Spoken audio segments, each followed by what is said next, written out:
What's the story with you and Red Skull? Well, I don't know. I mean, I came across this last week, and someone tweeted me this cartoon, this comic, Captain America comic, and I saw this screenshot of Red Skull looking at a computer screen, and it said 10 rules for life.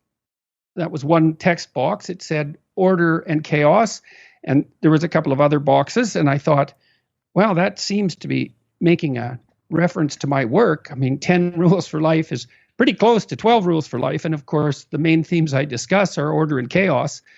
I mean, one book is about order and the other is about chaos. And my first book is about both. So it's a joke, associating my ideas with this arch villain, magic super Nazi Red Skull.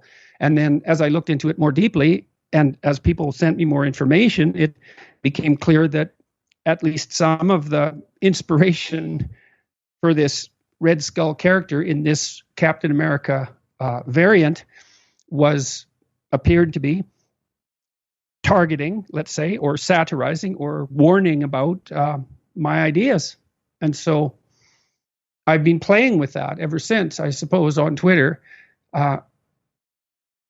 People are producing memes now of Red Skull superimposed upon the picture of him, things I've actually said, instead of the hypothetical things that the people who don't like me wish I said and then purposefully misinterpret. And so that's that. And I'm trying to make it into something playful. It's so absurd. It shocked me to begin with. I couldn't believe it to begin with, especially when I found out who the author of the comic book was. So, he's an intellectual figure among the leftist community, relatively well known, and politically correct. And I didn't expect it. It really threw me for a loop to begin with. I mean, it's really something to see yourself portrayed, let's say, parodied, satirized I've been called a Nazi before. It's not pleasant, but this is one step beyond that. I mean, Nazi apparently isn't enough. I have to be a magical super Nazi. And, by implication, well, really, it's so surreal and absurd that I couldn't believe it to begin with. And then I think what's happening with it is so comical because Red Skull is a demonic character. I mean, he's a satanic character, and in his looks and in his actions, and people are putting my words over his representation, and there's a jarring discontinuity between the visual image and the actual words, especially for the quotes that have been derived from my talks that are in some sense more straightforward and commonsensical, like, clean up your room or don't lie.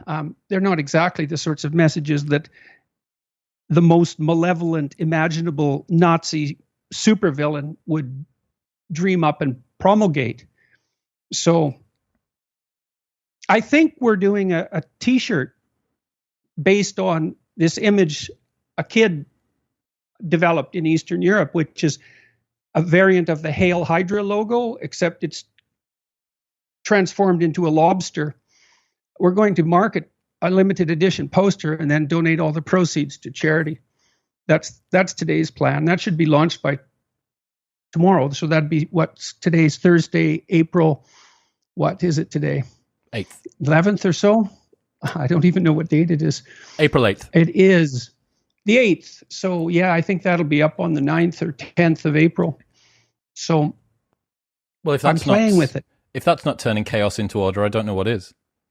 Well, it's kind of an interesting challenge, and because I've been so ill, it's been very difficult for me to maintain my sense of humor, which is a terrible loss.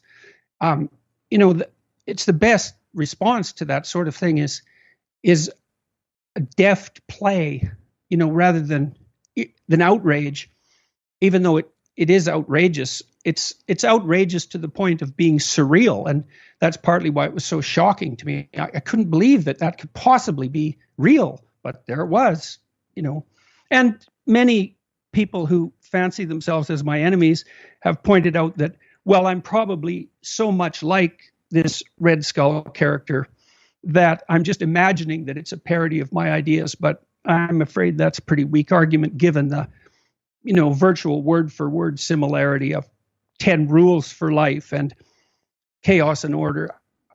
No, that's not a coincidence. Sorry. We can just add it to the list of weird things that's happened over the last 18 months or so that you've now ended up in a Marvel comic. Yeah, well, it's like a weird thing seems, I don't know. Yes, my life seems to predictably consist of unpredictably weird things. And I don't really know what to make of that. And neither my family as well, because it tends to throw them for a loop as well. Although my daughter at the moment is having some fun playing with this. She's also healthy enough to have regained her sense of humor. So she's quite enthusiastic about the opportunity that this lays out.